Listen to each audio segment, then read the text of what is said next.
Hello hi नमस्ते आदाब, स्वागत करता हूं मैं आपके अपने यूट्यूब चैनल जीडीएस एजुकेटर पर। तो कैसे हैं आप सब? उम्मीद करते हैं बेहतर होंगे, मस्त होंगे और अपनी पढ़ाई कर रहे होंगे।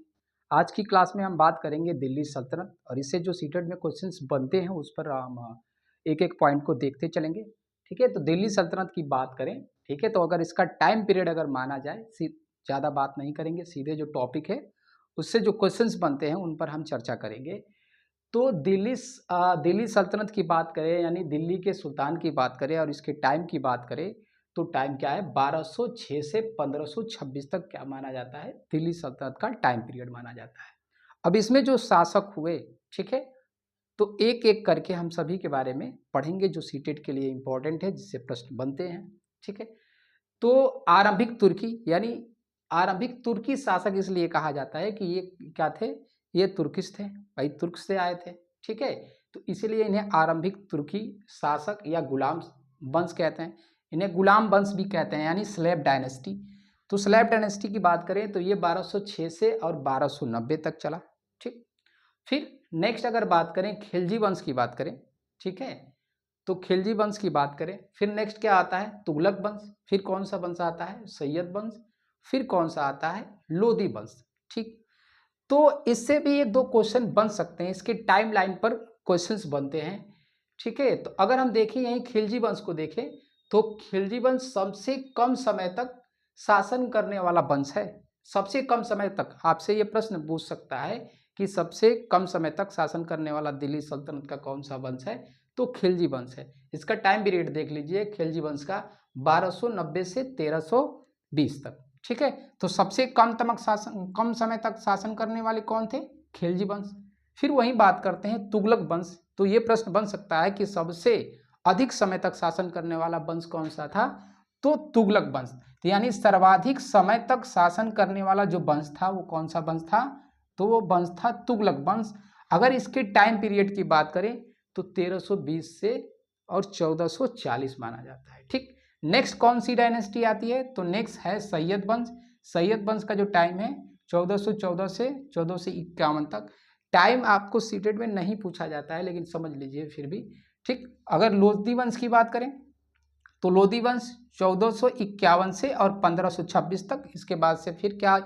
मुगल काल स्टार्ट हो जाता है। ठीक है, तो इसमें तीन क्वेश्चन, एक और बात समझ लीजिए, जैसे इसमें खिलजी वंश, तुगलक वंश और सैयद वंश, ये जो तीन वंश है ये क्या है? ये टर्की से, यानी ये तुर्की शासक है। और ये लोदी वंश की अगर बात करें तो लोदी क्या है? अफगान मुस्लिम्स। ठीक है, ये क्या है? अफगान मुस्लिम्स है। तो अब इस पर हम एक एक करके पढ़ते हैं। तो आरंभिक टर्की शासक की अगर बात करें तो जो सबसे पहला सुल्तान हुआ, जिसको हमने क्या कहा? कुतुबुद्दीन ऐबक। ठीक है, तो दिल्ली सल्तनत का जो पहला सुल्तान था वो कौन था? कुतुबुद्दीन ऐबक। अगर इसके टाइम की बात करें तो 1206 से और 1210 तक। बात समझिए, 1206 से 1210 तक, यानी कि इसने कितने साल तक शासन किया? लगभग 4 साल तक। तो एक बात बताइए कि क्या अपने राज्य का, अपने साम्राज्य का उतना विस्तार कर पाया होगा? उतना विस्तार नहीं कर पाया होगा। तो इसके नीचे जो आने वाले शासक होंगे, क्या उनके ऊपर और भी जो राजा थे, यहाँ भारतीय राजा थे या अगल बगल के जो राजा थे, उनका प्रभाव उस पर पड़ेगा कि नहीं पड़ेगा? बिल्कुल पड़ेगा। उनके बहुत सारी चुनौतियों का सामना करना पड़ेगा। तो इसके बाद आप देखेंगे कि इसके बाद जो शासक आएगा, इसका जो दामाद था, क्या नाम था उसका? इल्तुतमिश। तो इल्तुतमिश देखिएगा, बहुत सारे ऐसे क्या करेगा? समस्याओं का उसे सामना करना पड़ेगा। लेकिन इस समस्याओं को सामना करने के बावजूद भी क्या करेगा? वो अपनी डायनेस्टी को कायम, अपने साम्राज्य को अच्छे तरीके से वो चला लेगा। अगर यहाँ से अगर इसके नीचे के जो शासक आने वाले हैं, अगर वो नहीं कर पाते हैं तो दिल्ली सल्तनत यहीं पे ख़त्म हो जाएगा। ठीक है, तो इससे जो पॉइंट बनते हैं उसको पहले देख लेते हैं। अगर नॉर्थ इंडिया की बात करें, ठीक है, तो कुतुबुद्दीन ऐबक ने क्या क्या किया था? तो नॉर्थ इंडिया पर, नॉर्थ और साउथ, यानी नॉर्थ और साउथ, इंडिया के नॉर्थ और साउथ वाले इलाके पर क्या था? इसका हिस्सा था। ठीक है, इसने अपना कंट्रोल जमाया।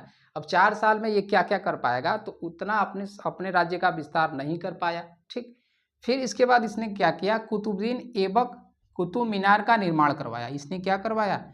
कुतुब मीनार का निर्माण आरंभ किया। ठीक है, अब ये कुतुब मीनार क्यों बनवाया गया? तो कुतुब मीनार एक सूफी संत थे जिनका नाम था कुतुबुद्दीन बख्तियार काकी। ठीक है, क्या नाम है? सूफी संत कुतुबुद्दीन बख्तियार काकी के सम्मान में बनवाया गया था। ठीक है, जब ये आए, एक सूफी संत थे, जब ये आए यहाँ पर, तो इनके स्वागत में, ठीक है, इनको ग्रीट करने के लिए क्या बनवाया गया? कुतुब मीनार बनवाया गया इनके सम्मान में। ठीक, नेक्स्ट समझते हैं। दिल्ली में कुव्वतुल इस्लाम मस्जिद का निर्माण भी किसने करवाया? कुतुबुद्दीन ऐबक ने। उसके बाद से अजमेर में 2.5 दिन का झोपड़ा भी इसी ने बनवाया। ठीक, ये 2.5 दिन का झोपड़ा क्या, एक मस्जिद है जिसका भी निर्माण किसने करवाया? कुतुबुद्दीन ऐबक ने करवाया। तो इतना पॉइंट हमने समझा। फिर आगे देखते हैं। अब इसके बाद जो शासक आएगा, जो शासक बनेगा, जो राजा बनेगा, वो कौन होगा? इल्तुतमिश। यानी अगला सुल्तान कुतुबुद्दीन ऐबक के बाद कौन आएगा? इल्तुतमिश आएगा इसके बीच में। ठीक है, तो इल्तुतमिश कौन था? कुतुबुद्दीन ऐबक का दामाद था। ठीक, तो कुतुबुद्दीन ऐबक के पास क्या होंगी? चुनौतियां आएंगी। भाई ये अपने राज्य का उतना विस्तार नहीं कर पाया, जिसकी वजह से जब ये शासन में आएगा तो इसे बहुत सारे चुनौतियों का सामना करना पड़ेगा, क्योंकि उस समय के जो राजा जो भारतीय राजा थे, वो भी तो क्या करेंगे?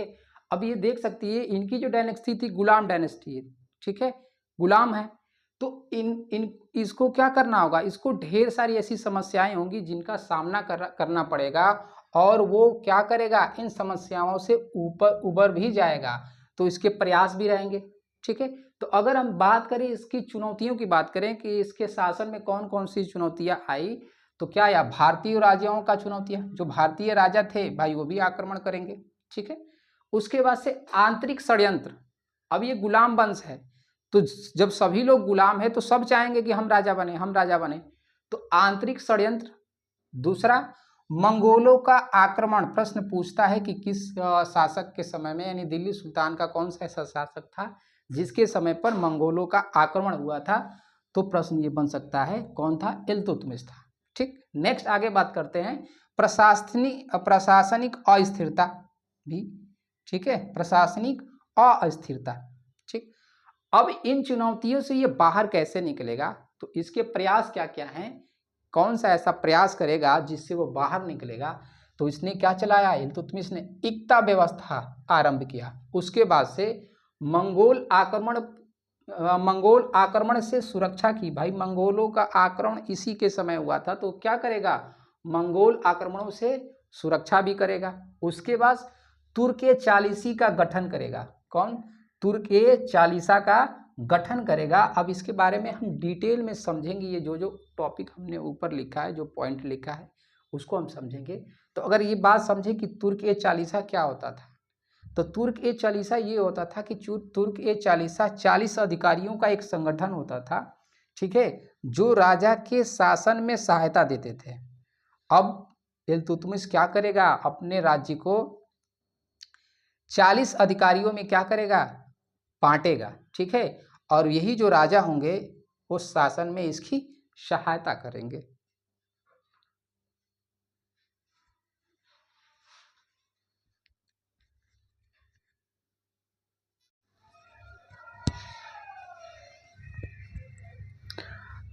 इक्ता व्यवस्था देखते हैं।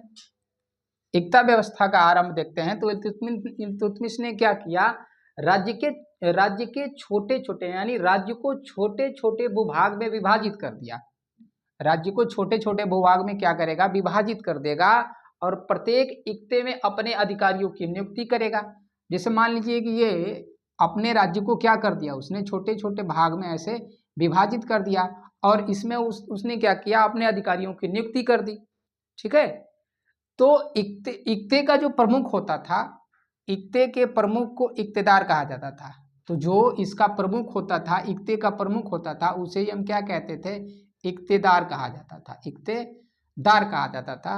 और इन्हें और भी क्या कहते थे? और इसे मुक्ति भी कहते थे। ठीक है, तो इक्तेदार के कार्य क्या होते थे? उनके काम क्या होते हैं? उस बात को समझते हैं। तो इक्तेदार का कार्य ये होता था कि कानून और शासन व्यवस्था को बनाए रखना। कानून और शासन व्यवस्था को बनाए रखना। ठीक, इक्ते में सैन्य अभियानों का नेतृत्व करना, ठीक है। ये इक्तेदार के काम होते थे कि कानून व्यवस्था बनाए रखना, और इक्ते में यानी कि जो इक्ता बना हुआ है उसमें सैन्य अभियानों का नेतृत्व करना, ठीक है। इक्ते से राजस्व इकट्ठा करना, ये सब काम होता था किसका, इक्तेदार का काम होता था। अगर इक्तेदार, अगर पद की बात करें तो ये पद अनुवांशिक यानी हेरिडेटरी नहीं होता था, इसका तबादला होता था, यानी इक्तेदार बदले जाते थे, ठीक है।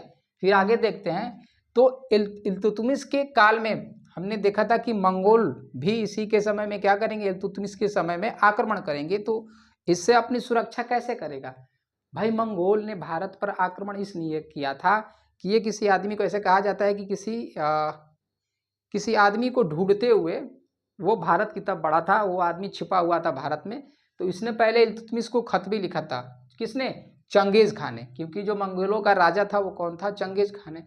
तो इल्तुतमिश ने इसे कैसे बचाव किया, उस आदमी को खोजा और उसको सौंप दिया। तो ये क्या हुआ, ये कहाँ से लौट गया, तो ये सिंधु नदी से फिर वापस लौट गया। तो यही कहा जाता है कि इल्तुतमिश के समय में मंगोलों का भारत पर आक्रमण हुआ था। तो कहें तो इल्तुतमिश के शासन काल में मंगोल चंगेज खां, यानी मंगोलों का जो नेता था उसका क्या नाम था, चंगेज था। बड़ा ही खतरनाक आदमी था, जहां जाता था वहां बच्चे, जानवर, इंसान सबको मार देता था, एकदम रौद देता था, वहां एकदम भौकाल मचा देता था, ऐसा आदमी था ये। तो चंगेज खां का नेता कौन था, तो चंगेज यानी मंगोलों का जो नेता था वो चंगेज खां था। भारत पर आक्रमण इसने कब किया था, तो 1219 में किया था। परंतु इल्तुतमिश क्या करेगा, इससे अपना बचाव कर लेगा, अपनी सुरक्षा कर लेगा, ठीक है। फिर अगर बात करें मंगोल कि मंगोलों के, अगर हम बात करें कि मंगोल कहाँ से थे, तो मंगोल ट्रांस अक्सियाना से संबंधित थे, ठीक है। वहीं से वो जगह जगह सभी जगहों पर क्या करेंगे, हमला करेंगे। यह एक लड़ाकू जाति था, एक ट्राइबल थे, यह एक लड़ाकू जाति थी। और इसका जो नेता था हमने अभी बताया कौन सा था, तो इसका नेता चंगेज था, ठीक है। चंगेज खां क्या था, मंगोलों का नेता था। तो इल्तुतमिश के शासन काल में ही मंगोल ने क्या किया था, भारत पर आक्रमण किया था, और वो सिंधु नदी से वापस लौट गए थे, ठीक है। फिर पॉइंट एक बन सकता है यहाँ से कि इल्तुतमिश ने कुतुब मीनार को निर्माण करवाया, यानी कि कुतुबुद्दीन ऐबक ने कुतुब मीनार का निर्माण आरंभ करवाया, लेकिन उसका शासनकाल 4 साल तक रहा, तो वो पूरा कंप्लीट नहीं करा पाया। तो वो कंप्लीट धीरे धीरे आप देखोगे कि कुतुब मीनार का निर्माण आगे भी शासनकाल जो आएगा, आगे भी जो राजा आएंगे वो भी करवाएंगे। तो इल्तुतमिश ने कुतुब मीनार के निर्माण कार्य का काम को पूरा करवाया, ठीक है। इसने क्या किया, इल्तुतमिश का जो निर्माण कार्य था उसको पूरा करवाएगा। इल्तुतमिश ने दिल्ली में क्या, राजा का तालाब, जिसको क्या कहते हैं, हौज सुल्तानी कहते हैं, इसने इसको भी बनवाया था। तो इतनी पॉइंट हमने समझा, तो इससे थोड़ी सी आपको हेल्प मिल सकती है। अब कल हम पढ़ेंगे रजिया के बारे में, ठीक है। इल्तुतमिश के बाद जो इल्तुतमिश की बेटी थी रजिया, वो सुल्तान बनेगी, ठीक है। क्या बनेगी, सुल्तान बनेगी। लेकिन बहुत सारे ऐसे उलमा होंगे जो उसकी आलोचना करेंगे, ठीक है, क्योंकि जो शासन व्यवस्था था वो पुरुष शासन व्यवस्था था। अब वहीं एक अगर महिला शासन करेगी तो समस्याएं होंगी, उनको ऐसा लगता था, क्योंकि लिंग भेद पर आधारित था उस समय का जो शासन था, ठीक है। तो आज के लिए इतना ही, नमस्कार, फिर कल पढ़ेंगे।